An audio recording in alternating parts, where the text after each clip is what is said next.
नमस्ते, सलाम, Sat Shri Akal and hello, how are you बच्चों। आप लोग कैसे हैं? होप आप लोग बहुत अच्छे होंगे।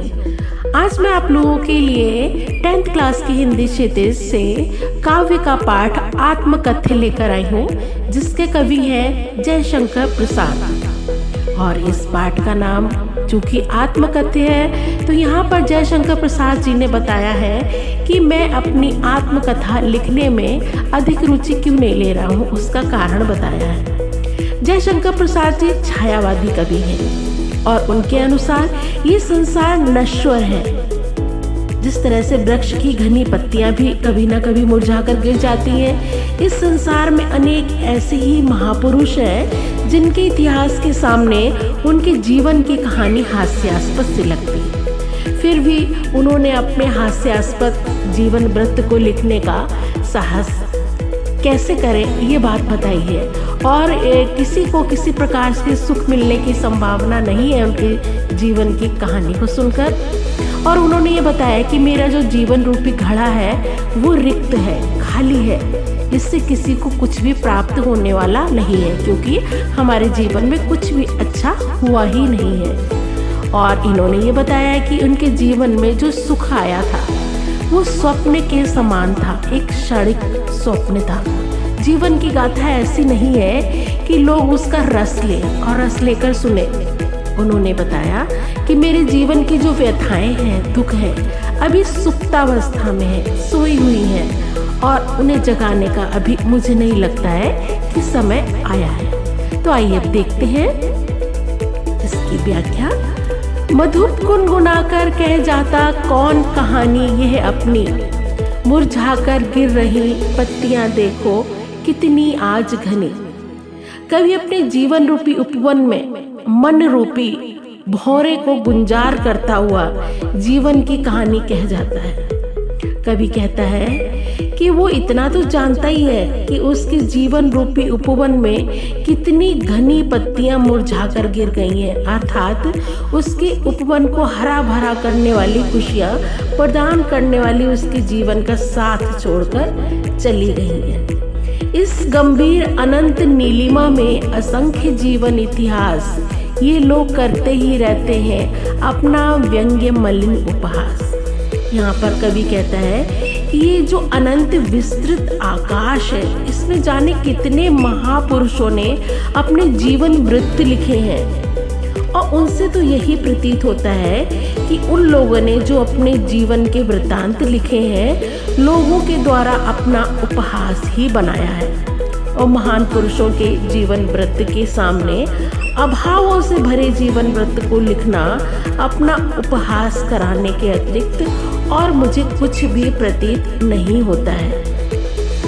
तब भी कहते हो कह डालूं दुर्बलता अपनी बीती, तुम सुनकर सुख पाओगे देखोगे यह गागर बीती। ये जानते हुए मित्रों द्वारा कि जीवन वृत्त लिखने के लिए कहे जाने पर कवि उनसे कहता है कि फिर भी मुझसे तुम लोग ये अपेक्षा करते हो कि मैं अपनी दुर्बलता, बुराइयां, निराशा भरी जीवन कथा लिखूं। जब मेरे जीवन की भावनाओं से रहित रिक्त मन के बारे में जानोगे ना, सुनोगे, देखोगे, तो निराशा और दुख के अतिरिक्त तुम्हें कुछ भी प्राप्त नहीं होगा, क्योंकि हमारे जीवन रूपी गागर बीती है, खाली है। किंतु कहीं ऐसा ना हो कि तुम ही खाली करने वाले अपने को समझो, मेरा रस ले अपनी भरने वाले। कवि कहता है कि जो लोग कवि से आत्मकथा लिखने का निवेदन करते हैं, उनसे ये कहना चाहता है कि मेरे जीवन में तो विडंबनाओं का बाढ़ सी आई हुई है, बहुत सारी विडंबनाएं हैं। यदि मैं अपनी विडंबनाओं को बताने लगा तो पूछने वाले कहीं ये ना समझ ले कि उन विडंबनाओं के कारण हम ही हैं। और कवि कहते हैं मेरी रिक्तता, मेरा जो खालीपन है, इसे जानकर कहीं आप लोग यह ना समझ लें कि मेरा जो खालीपन है, रिक्तता का कारण हम ही हैं, जो मेरे रस को, मेरी खुशियों को समेटकर अपने जीवन में खुशियां भरते हैं। अर्थात कहीं ऐसा ना हो कि आप लोग जो हमारा जीवन बचा है उसको और ज्यादा रिक्त कर दें। ये विडंबना अरे सरलते तेरी हंसी उड़ाऊं मैं, भूले अपनी या प्रवंचना औरों को दिखलाऊं मैं। और वो बताते हैं कि ये विडंबना है कि जीवन इतना सरल रहा है और जो दूसरों के स्वभाव की समझ ही नहीं सका, इस तरह अपनी सरलता को बताकर कभी अपनी ही हंसी उड़ाने का अवसर नहीं देना चाहता है। कभी अपनी भूलों को और जहाँ जहाँ उसने धोखा खाया है, प्रवंचनाएं हैं, उनको दूसरों के सामने प्रकट नहीं करना चाहता है और अपनी जो सरलता है उसकी हंसी उड़ाना उचित नहीं समझता है। फिर कभी कहता है, उज्ज्वल गाथा कैसे गाऊं मधुर चांदनी रातों की, अरे खिलखिलाकर हंसते होने वाली उन बातों की। यहाँ पर कभी कह रहा है कि जो मधुर चांदनी रातों की उज्ज्वल गाथा है उसको मैं दूसरों के सामने कैसे गाऊं, और जो खिलखिलाकर हंसते होने वाली बातें हैं, थोड़ा सा सुख था मेरे लाइफ में जो जीवन में, वो उसको मैं दूसरों के सामने कैसे प्रकट कर दूं। प्रकट करने का साहस मेरे अंदर नहीं है। फिर कभी कहता है, मिला कहाँ वह सुख जिसका मैं स्वप्न देखकर जाग गया, आलिंगन में आते आते मुस्कुरा कर जो भाग गया। कभी की कामना हमेशा अधूरी रही है। सुख का आवाज देने वाले जो सपने थे, जागते ही उसके गायब हो जाते थे। वैसे ही यथार्थ जीवन में सुख अधूरा ही रह गया। सुख मुस्कुराहट बिखेर पीछे हट गया और बेचारा कभी आलिंगन की कामना करते हुए बाहें फैलाए ही रह गया। जिसके अरुण कपोलों की मतवाली सुंदर छाया में अनुरागिनी उषा लेती थी निज सुहाग मधुमाया में। यहाँ कवि अपनी प्रेयसी का चित्रण कर रहा है, उसके सौंदर्य का वर्णन कर रहा है। वो बताता है कि जिसके अरुण लाल रक्तिम गालों के समीप रहते हुए उसे ऐसा लगता था कि अनुराग बिखेरती हुई उषा हो, और उसको ऐसा लगता था कि उषा काल ही अपनी सुंदरता को लेने के लिए उसकी प्रेमिका के गालों के पास जाया करती थी। उसकी स्मृति पाथेय बनी है थके पथिक की पंथा की, सीवन की उधेड़ कर देखोगे क्यों मेरी कंथा की। अब कवि ये कह रहा है कि जो उसकी यादें हैं वो पाथेय बनी है।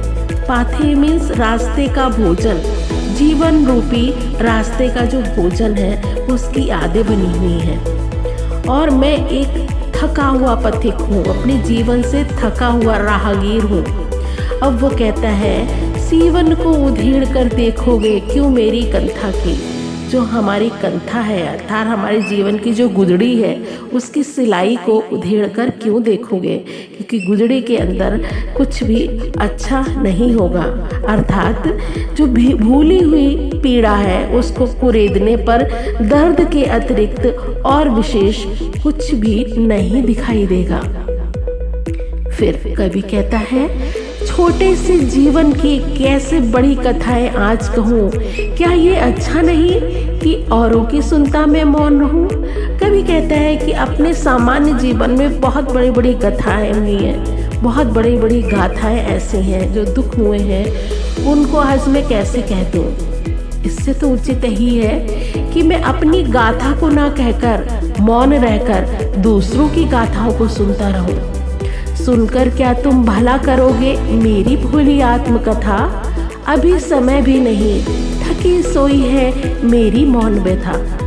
आत्मकथा के लिए प्रेरित करने वाले जो आत्मीय जन लोग हैं उनसे कवि कहता है कि मेरी सरल भोली और साधारण कथा को सुनकर यह जानकर कुछ प्रेरणा नहीं मिलने वाली है तुम्हें, इसलिए मेरी आत्मकथा को सुनकर क्या करोगे।